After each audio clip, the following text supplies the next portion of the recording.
nahishuriwe n'umwuka wera ngo nerekane amateka avuga umurego w'izo mpaka ziri hagati y'ikibi n'icyiza, kugira ngo mburire abantu by'umwihariko ibigiye kuba. Nagiye ngira iyerekwa ry'ibyabaye inshuro nyinshi mu myaka myinshi yakurikiranye, uko amakimbirane yakomeje kuba hagati ya Kristo, igikomangoma akaba n'umukiza, na Satani, soko y'ibibi byose n'icyaha, wabanjirije bose kugomera amategeko y'Imana. Igitabo Intambara Ikomeye, igice cya 4. Mbere yuko dukomeza n'iki gice cya 4, tubibutse ko iki gitabo turi kurebera hamwe ari igitabo Intambara Ikomeye kinini cyahinduwe. Mu gice cya mbere twarebeye hamwe ibigendanye no kurimbuka kwa Yerusalemu, naho mu gice cya 2 turebera hamwe akarengane mu binyejana bya mbere, mu gice cya 3 turebera hamwe ibirebana n'intandaro yo kugoma. Mu gice cya 4 cy'iki gitabo Intambara Ikomeye tugiye kurebera hamwe abagorozi b'itorero rya mbere, duhereye ku Bavoduwa. Nubwo habayeho umwijima mu isi igihe kirekire cy'ubutegetsi bw'itorero ry'Abaroma, umucyo w'iby'ukuri nturakazima rwose. Mu bihe byose habagaho abahamya b'Imana, abantu bazirikanaga kwizera yuko Kristo ari umuhuza wenyine uhuza Imana n'abantu. Abantu bubahaga Bibiliya ko ari urugero rw'imibereho, ndetse habagaho n'abakomeza isabato y'ukuri. Kugira gushidikanya cyangwa akabazo ku itegeko rya Papa byabaga bihagije gucisha umutwe uwabihangaye, umukire cyangwa umukene, ukomeye n'uworoheje. Roma igerageza kandi gukuraho inyandiko zose zihishura ubugome bagirira abatavuga rumwe nabo. Abavoduwa b'ipiyemo bafashe iya mbere mu banze kwemera icyubahiro cy'ikirenga cyahawe ubupapa. Imwe mu mpamvu z'ingenzi zatumye habaho gutandukana kw'itorero ry'ukuri n'iry'i Roma ni uko ubupapa bwanze kumugaragara isabato ya Bibiliya. Nk'uko byari byarahanuwe, ububasha bw'ubupapa bwajyaga kuzakandagira ukuri. Amategeko y'Imana agakandagirwa, maze agasimbuzwa imihango y'abantu, ikaba ariyo ihabwa icyubahiro. Amadini yagenderaga ku butegetsi bwa Papa aherako ategekwa rugikubita kubahiriza umunsi w'icyumweru. Muri urwo rudubi rw'amakosa n'imyigishirize y'ubuyobe, abenshi mu bana b'Imana bashyizwe mu rujijo biyemeza gukomeza kuruhuka isabato, ariko bagakomeza no kuruhuka icyumweru. Ibyo ntibyanyuze abayobozi b'itorero ry'i Roma. Bahatira abantu kutubahiriza icyumweru gusa, ahubwo bagerekaho no kugomera isabato. Abatsimbararaga ku kubaha isabato bararegwaga bakagirirwa nabi. Uburyo bwari busigaye gusa bwo gukomeza kubaha itegeko ry'Imana bwari ubwo guhunga ubutegetsi bw'i Roma. Abavoduwa nibo babaye aba mbere mu moko yose y'Uburayi kugira inyandiko z'ubusobanuro bw'ibyanditswe byera. Mu myaka ibinyejana byinshi mbere y'ivugurura bari bafite inyandiko ya Bibiliya yose bandikishije intoki mu rurimi rwabo. Nuko rero bari bafite ukuri kose.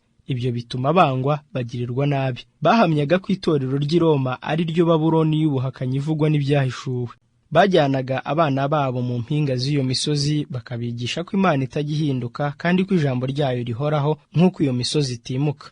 Babatozaga bakiri bato cyane kwihangana no kwitanga no kubaha ubutegetsi, ariko bakamenya no kwifatira ibyemezo. Babigishaga bakiri bato kumenya gufata inshingano n'ingaruka zazo, no kwitondera ibyo bavuga, no gusobanukirwa n'ubwenge buri mu guceceka. Nk'uko ahantu hacukurwa amabuye y'agaciro mu nda y'ubutaka kure cyane haba hariyo izahabu n'umuringa, ku buryo kugera kuri ayo mabuye bagomba gucukura bakagera kure cyane, niko ibyanditswe byera byuzuyemo ubukungu bubonwa gusa n'ababushakana umutima wose, bicishije bugufi kandi basenga. Imana yashatse ko Bibiliya iba igitabo cyuzuyemo inyigisho z'igihe cyose ku bantu bose, kuva mu buto, ubusore no mu busaza. Imana yiyerekana mu ijambo ryayo yahaye abantu. Ukuri kose kurigaragaramo kwerekana imico y'uwayandikishije. Kwiga ibyanditswe byera nibwo buryo bwashyizweho n'ijuru kugira ngo abantu bagirane umushyikirano n'Umuremyi kandi basobanukirwe n'ubushake bw'Imana. Igihe abasore b'Abavoduwa bamaze mu ishuri ryo mu misozi, bamwe muri bo boherejwe kurangiza inyigisho zabo mu mashuri yo mu midugudu minini, ahantu bashoboraga kubona byinshi no kurushaho gufunguka mu bitekerezo birenze ibyo bajyaga kubona mu mashuri yo mu misozi. Imyambaro yabo yabaga idozwe mu buryo bashobora guhisha ubutunzi. Bwabo bukomeye. Bagezaga inyandiko zimwe ku bashakaga kumenya ukuri. Guhera mu bwana bwabo, abo basore b'Abavoduwa bari baratorejwe uwo murimo, bari barasobanukiwe n'icyo bakora kandi bakoranaga umurava. Hari ubwo abo basore bagenzi babo muri ayo mashuri bemeraga ukuri bakihana, ndetse amahame yo kwizera k'ukuri agakwira mu kigo cyose, kandi abayobozi b'amashuri ya papa bagashakisha uko bashoboye kose, ariko ntibasobanukirwe n'aho izo nyigisho bitaga ko ziyobya iz'ubuhakanyi zikomoka. Abavoduwa biyumvagamo ko Imana ifite ikindi ishaka ko bakora kitari cyo kwiharira ukuri ubwabo muri iyo misozi, ko bafite inshingano ikomeye yo kumurikira abakiri mu mwijima, kandi ko imbaraga bakura mu ijambo ry'Imana izababashisha gukuraho uburetwa Roma yashyizemo abantu. Bari bafite amategeko bagenderaho avuga ko uwiyemezaga kwirundurira mu murimo yagombaga kubanza gukora imyaka 3 ahantu h'ivugabutumwa mbere yo guhabwa inshingano yo kuyobora itorero. Mbere yo guhaguruka ibiganza by'abagaragu b'Imana byarambikwaga ku mutwe. Abo basore ntibari barangamiye kubona ubukungu cyangwa icyubahiro by'abisi, ahubwo bari bitangiye kugira ubuzima burimo umuruho n'akaga, ndetse no kurenganirizwa imyizerere yabo. Abo bavugabutumwa batangiriraga umurimo wabo mu bibaya by'iyo misozi, bakagenda babiri nk'uko Yesu yohereje intumwa. Bagenzi babo ntibabaga bari kumwe iteka, ahubwo bagiraga igihe cyo guhura, bakajya inama, bagakomezanya, kandi bagafatanya gusenga. Umucyo wo mu ijuru wamurikiraga imitima yabo, ukabatera umwete wo guhishurira abakiri mu mwijima w'ubuyobe bw'ubupapa. Babonaga abantu benshi cyane bayobowe n'abayobozi b'idini bashaka kubona imbabazi z'ibyaha byabo kubwo kubabaza imibiri yabo. Bari barigishijwe kwiringira agakiza gakomotse ku mirimo. Abantu benshi batandukanaga n'ababyeyi n'inshuti, bagashimishwa no kuba mu bigo by'abapadiri. Abandi bashakiraga amahoro y'umutima mu kwiyiriza ubusa kenshi, mu gukubitwa inkoni bibabaje, mu kurara amajoro nta gusinzira, cyangwa mu gupfukama ku mabuye akonje muri ayo mazu mu mwijima amasaha menshi, bakicira imanza zibapfobya, kandi bakemera kwihanganira kubabazwa gukabije. Bamara kumva bajahajwe n'icyaha kandi bafite ubwoba bw'igihano cy'Imana, bakababara kugeza ubwo bashiramo imbaraga, bagapfa badafite agace na gato k'umucyo cyangwa ibyiringiro. Abavoduwa bifuzaga cyane gusangira umutsima w'ubugingo n'abo bantu bashonje, bakabamenyesha ko amahoro y'ukuri ari mu masezerano y'Imana, kandi ko Kristo ari we wenyine byiringiro by'agakiza.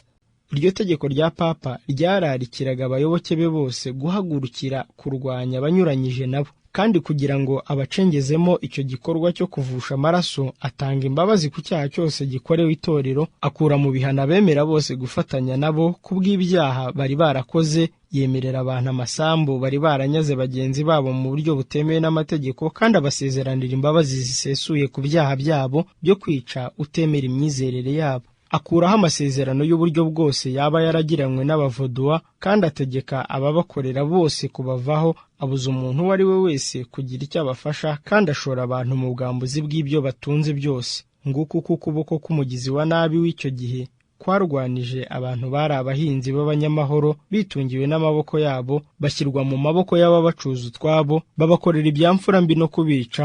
Ubwo kandi bazira izina ry'uwavuze ati, umwana w'umuntu ntiyaje gukuraho abantu, ahubwo yazanywe no kubakiza.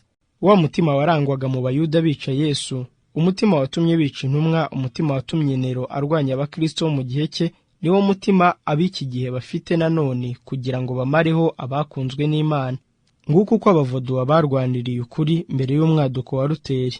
Batatanijwe mu turere dutandukanye, nicyo cyatumye bakwiza imbuto z'ubugorozi bwatangiye mu gihe cya Wycliffe zirushaho kwamamazwa henshi, hafi na kure, mu gihe cya Luteri, kandi niko zikomeza kwamamazwa n'abemera kwitanga no kubabazwa kose, babahora ijambo ry'Imana no guhamya kwa Yesu.